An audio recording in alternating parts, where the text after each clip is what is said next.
Fala pessoal, eu sou o Diego Souza, esse é o nosso canal Falando de Flu e eu voltei aqui para estar gravando um vídeo, a gente já gravou um vídeo mais cedo, se você não viu, vai lá e confere, para estar falando um pouco da situação do Mano Menezes. Então aqui está falando da situação do Mano Menezes. Existe uma discussão na torcida se o Mano Menezes deve ficar ou não, então eu vou falar um pouquinho sobre isso, mas eu queria pedir sua ajuda. Se você não é inscrito no Falando de Flu ainda, se inscreve, dá essa moral pra gente.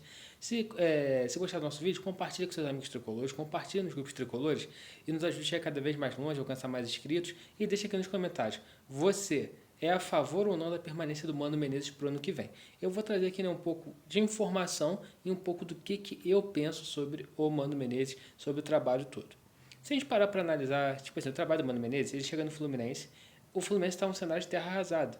A gente tinha 6 pontos em 14 jogos disputados, não tinha muita esperança que esse time pudesse voltar a jogar bola, embora lá no fundo ele tinha esperança que talvez, com a volta do João Ares, do Thiago Silva, alguns jogadores estavam machucados, como é o caso do André, talvez o Fluminense pudesse crescer um pouquinho mais de produção na mão do Diniz, mas eu também não tinha essa convicção que poderia acontecer, e até torci mesmo para o Fernando Diniz ser mandado embora, porque eu achava que com ele e tudo aquilo que ele meio que se vinculou, alguns jogadores ali, de meio que tentar manter um bom clima, então deixava alguns jogadores que não tinham visivelmente mais condições de ser titular permanecer com a titularidade. Então acho que ele não conseguiria extrair mais o melhor desse time do Fluminense. Beleza, Diniz foi embora, chegou o Mano Menezes. Quando o nome do Mano Menezes foi anunciado, para mim foi um grande choque, porque o Mano Menezes é completamente oposto à ideia de futebol que o Fernando Diniz pensa. O Fernando Diniz pensava que ele ataque, ataque, ataque, ataque, ataque. E o Mano Menezes não, já é um pouco mais defensivo, retranca, retranca, retranca. E quando a gente para ver a montagem do elenco do Fluminense para esse ano, foi montado para jogar um jogo de posse de bola, um jogo de aproximação. Essa vez as contratações que o Fluminense fez. Então eu achava que o Fluminense, com a saída do Diniz, o Mário Bittencourt ia procurar um treinador que tivesse características não tão ofensivas, que pudesse arrumar a casinha, mas que fosse um meio termo, não fosse tão extremo das ideias do Fernando Diniz. Beleza. Dito isso, o Mano Menezes chega e ele precisa, de certa forma, mostrar um bom trabalho ali. Então o que ele faz? Ele começa arrumando a casinha, ajeitando a defesa e tal, e vai conseguindo fazer uma boa campanha com o Fluminense. Tanto que até algumas rodadas atrás, o Fluminense era o sexto colocado do retorno. O Mano Menezes pegou o time com 6 pontos, hoje a gente tem 37. Então olha a quantidade de pontos que a gente ganhou. A gente ganhou 31 pontos sob a direção do Mano Menezes. Então você avalia o trabalho do Mano Menezes como ruim, é um pouco complicado. O trabalho dele é bom. O trabalho dele, porque ele foi chamado para fazer, ele vem conseguindo fazer. Hoje bate uma dúvida se ele vai conseguir com êxito, porque a gente falta 4 rodadas para acabar o campeonato, 18 pontos disputados, né? E a gente vai precisar somar aí mais 7 pontos, no mínimo, mais 7 pontos. 9 para não correr risco nenhum. Então a gente já começa a pensar, será que o Mano Menezes vai ser capaz de fazer esse time somar os 9 pontos? Então já é uma dúvida que começa a bater. O Fluminense vai ter que vencer Fortaleza, Cuiabá e Criciúma em casa, para poder fechar a conta. Vencer o Fortaleza acho que é o mais difícil, vencer Cuiabá e Criciúma é obrigação. Então, essa é a conta para livrar o time do rebaixamento.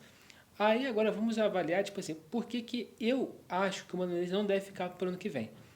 O time do Fluminense consegue apresentar um futebol melhor do que vem apresentando. O que mais me deixa chateado ao ver os jogos do Fluminense é a postura do time em campo. Um time que entra para se defender, já começa o jogo, todo mundo para lá atrás e se fecha.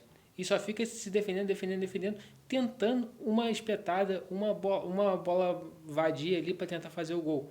Então o que para mim isso é ruim? Cara, por mais que você tenha a sua ideia de jogo defensivamente, seu time tem que conseguir produzir ofensivamente, tem que ter um escape, tem que ter uma saída, e visivelmente o time do Fluminense não tem isso.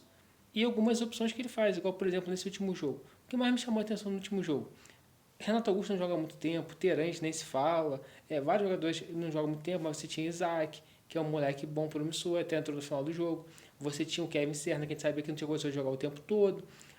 Você tinha algumas opções que não precisava entrar com o Guga fazendo para fechar mais o espaço. Você poderia ter outro jogador, tanto que o Guga, ao meu ver, não jogou nada. O Guga até na entrevista está correndo com o freio de mão puxado. Então, às vezes, falta um pouco de ousadia. E todas as vezes que o Mano Menezes foi um pouquinho mais ousado, a gente conseguiu resultados bons, positivos. E toda vez que ele inventa essa questão de vamos se defender aqui para tentar um ponto, a gente acaba perdendo. Foi assim contra o Atlético Mineiro lá na Libertadores, foi assim contra o Juventude, foi assim contra o Vitória, que a gente estava empatando. Então, várias situações que ele faz que, tipo assim, chama a atenção que a gente perde pontos bobos pelo caminho. A mesma coisa contra o Grêmio. A gente estava com a partida na mão, ele tem desentendimento com o Marcelo e tal, mas pô, como que a gente empata aquele jogo? Que a gente poderia realmente nos colocar numa situação bem mais favorável do que a gente está agora. Então, Por isso que a minha avaliação do trabalho do Menezes é um bom trabalho, mas não deve continuar para o ano que vem, porque eu acho que a gente tem que buscar ideias novas. Um treinador que saiba montar um time, que saiba se defender, mas também saiba atacar. Não um time que vai ficar torcendo o jogo todo para que todo mundo se defenda bem, que o Fábio faça 10 milagres no jogo e numa bola lá que o Kevin Serna, que o Keno puxa um contra-ataque e tiver essa partida.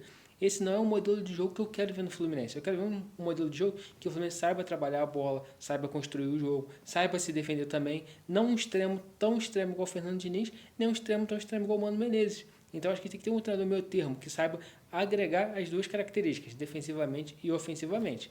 O que aconteceu nos últimos dias que teve essa discussão foi: o Mano Menezes tem uma cláusula de renovação automática para o próximo ano? Tem. Só que não é tão simples assim. Não é apenas não é apenas atrelada à permanência na Série A.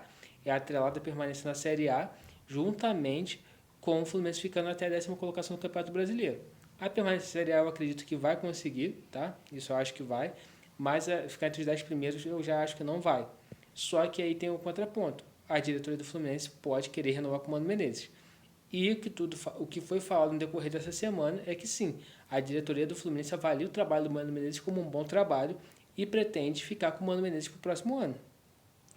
Coisa que, tipo assim, acho que 70% da torcida não é a favor, até lançar uma enquete no Instagram, se você que não segue o Instagram do Falando de Flu, vai lá e segue, que lá tem enquete quase todo dia, do pessoal não sendo tão a favor assim, né, da permanência do Mano pro ano que vem. Pessoas até que já estavam, eu vi lá, quando a gente vai vendo as respostas, pessoas que eu troco ideia que estavam convictas que o Mano Menezes deveria ficar pro ano que vem já estão repensando. E eu acho que o Fluminense também deveria repensar isso. Tem que dar uma olhada no mercado de uma forma geral, ver se é uma boa opção. Mas o que aconteceu? Após na entrevista dele, após o jogo, começou a me dar a expectativa que ele vai ficar pro ano que vem. Porque ele já falou, tipo assim, de avaliação de jogadores pro ano que vem, que ele não vai tratar de forma pública, vai ser tratado internamente, mas que o objetivo principal, primeiramente, é livrar o Fluminense do rebaixamento, depois vão tratar essa situação. Então, alguns pontos que a gente já começa a ver que realmente já tem uma conversa para o Mano Menezes ficar para o ano que vem. E algumas conversas já atrelando que o Diogo Barbosa vai ficar, alguns jogadores vão ficar. E isso também me preocupa, porque eu acho que a gente tem que fazer uma limpa geral no elenco. Tá? O Diogo Barbosa, eu estou falando que eu não queria que ele ficasse para o ano que vem, porque eu também não estou gostando das atuações dele. Mas se a gente olhar no mercado assim, é um dos menos piores. Até talvez fosse aceitável a permanência dele, embora a fase dele ainda seja ruim.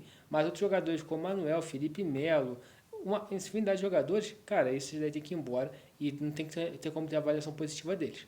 Mas deixa nos comentários o que você acha de toda essa situação do Mano Menezes e dos possíveis jogadores para o ano que vem. Deixa aqui nos comentários e se inscreve no canal, compartilha com os amigos tricolores, compartilha nos grupos tricolores e nos ajude a chegar cada vez mais longe. Saudações tricolores e até a próxima.